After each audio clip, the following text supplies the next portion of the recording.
Hey guys, how are you all? I hope you are fit, fine and healthy and preparing well for your upcoming examinations.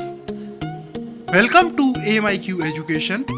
मेरा नाम है शिव सिकरबार और आज हम discuss करने जा रहे हैं फिजिक्स के कुछ महत्वपूर्ण क्वेश्चंस को जो कि एयरफोर्स और नेवी जैसे एग्जाम्स में पूछे जाते हैं। तो आते हैं अब जो हमने सीरीज स्टार्ट की थी उस सीरीज का ये चौथा पार्ट है, चौथा लेक्चर है, चौथा पार्ट। इसमें हम क्वेश्चन स्टार्ट करेंगे 14 से। हाँ, क्वेश्चन नंबर 14 होगा the temperature T dependence on resistivity E of a semiconductor is represented by. जो टेम्परेचर है वो रेजिस्टिविटी, सेमीकंडक्टर की रेजिस्टिविटी पर कैसे डिपेंड करता है, वो कैसे रिप्रेजेंट करेंगे। पहला स्ट्रेट इंक्रीजिंग, दूसरा स्ट्रेट डिक्रीजिंग या फिर पैराबोलिक डिक्रीजिंग या पैराबोलिक इंक्रीजिंग। क्या होगा आंसर? हमारा आंसर होगा option number C, parabolic decreasing. आगे चलते हैं क्वेश्चन नंबर 15 की तरफ। A 3 horse power motor requires and 3.4 kilowatt to drive it. The efficiency of the motor is about. यहां हमें एफिशिएंसी निकालनी है। आपको पता ही होगा एफिशिएंसी का फॉर्मूला होता है आउटपुट अपॉन इनपुट। तो हमारे पास आउटपुट कितना दे रखा है? आउटपुट दे रखा है 3 हॉर्स पावर और इनपुट दे रखा है 2.4 किलोवाट। तो हम जब आंसर एफिशिएंसी निकालेंगे तो क्या आएगा? 3 × 746 और 2.4 × 1000। जब आप इसे सॉल्व करोगे तो आपके पास एफिशिएंसी आएगी 93.3% के आसपास। तो आपका आंसर कितना सही हुआ? आपका आंसर हुआ 90, ए, ऑप्शन नंबर ए। तो आगे चलते हैं क्वेश्चन नंबर 16 की तरफ। A body is travelling in a straight line with a uniformly increased speed, which of the following plots is correct. अब आप यहां देखिए, एक जो गाड़ी है, एक बॉडी है, वो स्ट्रेट लाइन पर मूव कर रही है। कैसी मूव लाइन पर? स्ट्रेट लाइन पर, और जिसकी स्पीड यूनिफॉर्मली तरीके से बढ़ती जा रही है। तो यहाँ क्या हुआ? यूनिफॉर्म एक्सेलरेशन हो गया। क्या? कांस्टेंट एक्सेलरेशन, सॉरी, यहाँ पे कैसा एक्सेलरेशन हो गया? Constant acceleration. अगर आप एक्सेलरेशन और डिस्प्लेसमेंट में ग्राफ फाइंड करेंगे तो कैसा आएगा? सॉरी, डिस्प्लेसमेंट और टाइम में।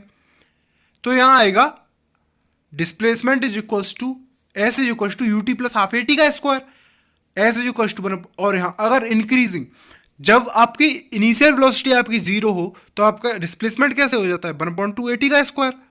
तो एस क्या है? डायरेक्टली प्रोपोर्शनल है टाइम के स्क्वायर के। तो टाइम के स्क्वायर के जब वो डायरेक्टली प्रोपोर्शनल होता है तो ये कैसा बनता है? यूनिफॉर्मली इंक्रीजिंग का बनता है। तो कैसा ग्राफ बनेगा? ऑप्शन नंबर ए जैसा। तो आगे चलते हैं क्वेश्चन नंबर 17 की तरफ। In which of the following processes work done is 0। इनमें से कौन सी प्रोसेस में वर्क डन 0 होगा? पहला साइक्लिक, दूसरा एडियाबेटिक, तीसरा आइसोकोरिक, चौथा आइसोथर्मल। तो हमारा आंसर है इसका ऑप्शन नंबर सी। तो देखते हैं कैसे है। आइसोकोरिक प्रोसेस में जो वॉल्यूम होता है वो कैसा होता है? कांस्टेंट होता है। कैसा होता है? कांस्टेंट। वॉल्यूम कैसा होता है? कांस्टेंट। जब वॉल्यूम कांस्टेंट होता है तो चेंज इन वॉल्यूम कितना हो गया? 0। अगर चेंज इन वॉल्यूम 0 है आपके पास तो वर्क का फॉर्मूला होता है P × dV। यहाँ dV क्या है? Change in volume. अगर चेंज इन वॉल्यूम आपके पास कितना दे रखा है? 0, तो आपका वर्क डन कितना हुआ? तो आपका वर्क डन हुआ 0। क्या? 0। तो आपका आंसर कौन सा सही है? आपका आंसर है ऑप्शन नंबर सी, आइसोकोरिक। आते हैं अगले क्वेश्चन की तरफ। Question number 18। Eight which place earth magnetism becomes horizontal. किस जगह पर पृथ्वी का चुंबकीय बल हॉरिजॉन्टल होता है? पहला मैग्नेटिक पोल, दूसरा ज्योग्राफिक पोल, चौथा मैग्नेटिक मेरिडियन तीसरा मैग्नेटिक, चौथा मैग्नेटिक इक्वेटर। तो आप देखते हैं, ये मान लो अर्थ है हमारी और ये है इक्वेटर, ये है अर्थ और ये है इक्वेटर। तो ये होता है मैग्नेटिक फील्ड हमारा। तो जो मैग्नेटिक फील्ड है वो कैसा है? वो इसके कैसा है? पर पैरेलल है। कैसा है? पैरेलल। किसके पैरेलल है? इक्वेटर से। किससे? इक्वेटर से। आप देख पा रहे होंगे पैरेलल है ना दोनों। तो हमारा आंसर होगा option number D, magnetic equator. आते हैं अगले क्वेश्चन पर।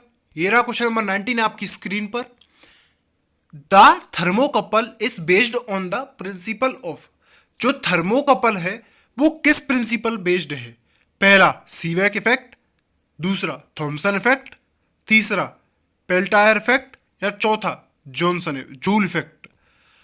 तो हमें पता है थर्मोकपल सीवैक इफेक्ट पर डिपेंड करता है। किस पर? सीवैक इफेक्ट पर। तो आगे चलते हैं अगले प्रश्न पर। प्रश्न number 20। PN junction diode is used as a and N. जो पीएन जंक्शन डायोड है वो किस तरह से यूज किया जाता है?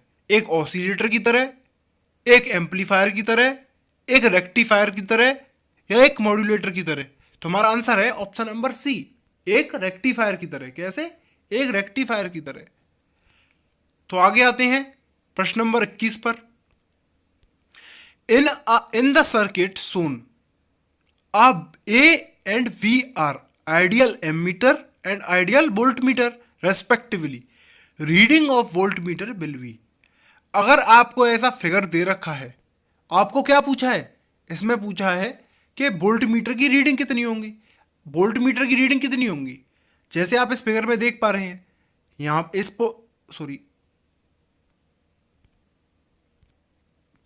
यहाँ क्या है हमारे पास? जो ये पॉइंट है, ये वाला पॉइंट, ये वाला पॉइंट और ये वाला पॉइंट, तो दोनों क्या है? एक ही बैटरी से अटैच है, एक ही बैटरी।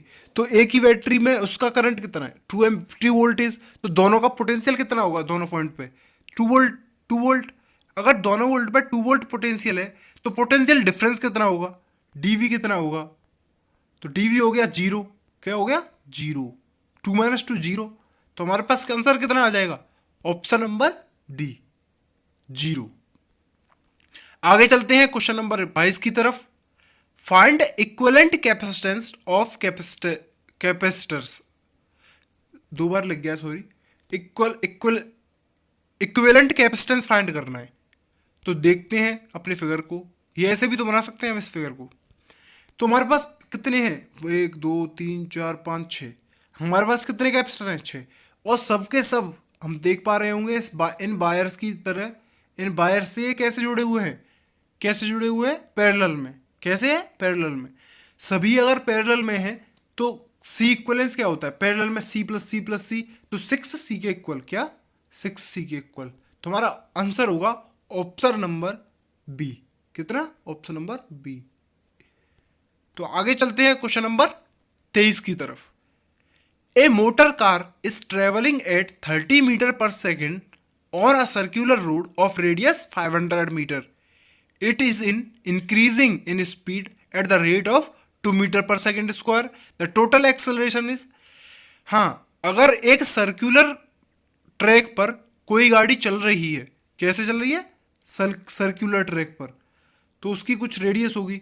तो वहाँ 2 तरीके से एक्सेलरेशन हो सकता है। एक एक्सेलरेशन होता है टेंजेंशियल और एक एक्सेलरेशन होता है सर्कुलर, मतलब सर्कुलर सेंट्रीपिटल, जो सेंटर की वजह से हो रहा है। और एक होता है टेंजेंशियल, ए टी, और ये कैसा होता है? ए सी। एक सेंट्रीपिटल एक्सेलरेशन और एक टेंजेंशियल एक्सेलरेशन। तो टोटल रेजिस्टेंस क्या होता है टेंजेंशियल और इसका सर्कुलेशन का, वो निकालते हैं। तो हमें क्या दे रखा है? हमें दे रखा है इंक्रीजिंग, मतलब हमें टेंजेंशियल एक्सेलरेशन तो दे ही रखा है 2 मीटर पर सेकेंड। क्या दे रखा है? Tangential acceleration. हमें निकालना क्या है? ये वाला एक्सेलरेशन। तो ये एक्सेलरेशन भी निकाल लेंगे हम। तो सेंटीपिटल एक्सेलरेशन कैसे निकालेंगे? b² करके। तो b क्या है हमारे पास b दे रखी है, यहाँ देख पा रहे होंगे आप। वेलोसिटी दे रखी है कार की 30 मीटर पर सेकेंड। कितनी? 30 मीटर पर सेकेंड। तो 30 मीटर पर सेकेंड, तो 30 का स्क्वायर करेंगे तो 900। और आर कितनी दे रखी है? आर दे रखी है हमें 500 मीटर। तो हमें आंसर क्या होगा? यहाँ क्या कर देंगे हम? 500 मीटर। तो हमारा एक्सेलरेशन, जो सेंट्रीपिटल एक्सेलरेशन है, वो क्या निकल के आएगा? 1.8 मीटर पर सेकेंड स्क्वायर। तो आगे चलते हैं, इनका रिजल्टेंट निकालते हैं। रिजल्टेंट क्या होता है, और रिजल्टेंट आएगा हमारा 2.7 मीटर सेकेंड स्क्वायर के आसपास, 2.7 मीटर पर सेकेंड स्क्वायर के आसपास। तो हमारा आंसर होगा ऑप्शन नंबर डी। कितना, ऑप्शन नंबर डी। तो आगे आते हैं क्वेश्चन नंबर 24 की तरफ। Ultrasonics are used in sonars with greatest advantage because ultrasonics, जो अल्ट्रासोनिक्स हैं वो सोनार्स में यूज किए जाते हैं। क्यों यूज किए जाते हैं, क्योंकि उनके पास लो फ्रीक्वेंसी होती है, या फिर उनके पास शॉर्ट वेवलेंथ होती है, या फिर वो इलेक्ट्रोमैग्नेटिक वेव्स होती हैं, या फिर वो इजीली प्रोड्यूस हो सकती हैं। तो क्यों हमें यूज करते हैं, हम यूज करते हैं उनकी शॉर्ट वेवलेंथ के कारण। किसके कारण, शॉर्ट वेवलेंथ के कारण। किसके कारण, शॉर्ट वेवलेंथ के कारण। हमारा आंसर है ऑप्शन नंबर बी। तो आते हैं क्वेश्चन नंबर 25 की तरफ। A linear harmonic oscillator of force constant K is equals to 2 × 10⁶ newton per metre and amplitude 0.01 metre has a total mechanical energy of 100 joule. It's, यहां आपके पास दे रखा है ए, लीनियर हार्मोनिक ऑसिलेटर है, उसका फोर्स कांस्टेंट दे रखा है, आपको मैकेनिकल एनर्जी 100 जूल दे रखी है, एम्पलीट्यूड दे रखा है 0.01 मीटर। अगर आप चाहें तो आप फॉर्मूले से भी निकाल सकते हैं। फॉर्मूला होता है हमारे पास U = 1/2 kx²। तो यहाँ से भी निकाल सकते हो आप। तो यहाँ से भी निकल आएगी ये वाली एनर्जी, पोटेंशियल एनर्जी। लेकिन आपके पास सिंपल है, टोटल एनर्जी आपको दे रखी है, टोटल पोटेंशियल एनर्जी का आपको पूछा है। आपको क्या पूछा है, यहाँ दो पूछा तो कुछ नहीं है, आपको बताना है कि potential energy, maximum potential energy 100 होगी, या मैक्सिमम पोटेंशियल एनर्जी 0 होगी, या मैक्सिमम पोटेंशियल एनर्जी 160 होगी, या मैक्सिमम काइनेटिक एनर्जी 100 होगी। तो आपके पास मैक्सिमम पोटेंशियल एनर्जी कितनी होगी, कितनी हो सकती है, 100 हो सकती है। सिंपल है, पोटेंशियल प्लस काइनेटिक। तो मैक्सिमम पोटेंशियल होगी तो काइनेटिक 0 होगी, तो काइनेटिक 0 का मतलब है पोटेंशियल 100 जूल होगी। तो आप इससे भी निकाल सकते हैं, जो आपके पास फॉर्मूला है, यहाँ वैल्यू रख दें आप फोर्स कांस्टेंट और एक्स की, तो आप यहाँ से भी निकाल पाएंगे यू की वैल्यू। लेकिन हमें तो डायरेक्ट ही निकल आई 100 जूल, तो हमारे पास तो यही ऑप्शन सही होगा। तो ये थे आज के क्वेश्चंस हमारी स्क्रीन पर खत्म हो गए। जो आगे आने वाली वीडियो में हम फिर डिस्कस करेंगे, फिर कुछ नए क्वेश्चंस को लाएंगे। और जब तक के लिए बहुत बहुत धन्यवाद। आप अगर आपको हमारी वीडियो अच्छी लगी हो तो आप लाइक कर सकते हैं, और हमारे चैनल को सब्सक्राइब करना ना भूलें अगली वीडियोस के नोटिफिकेशन के लिए।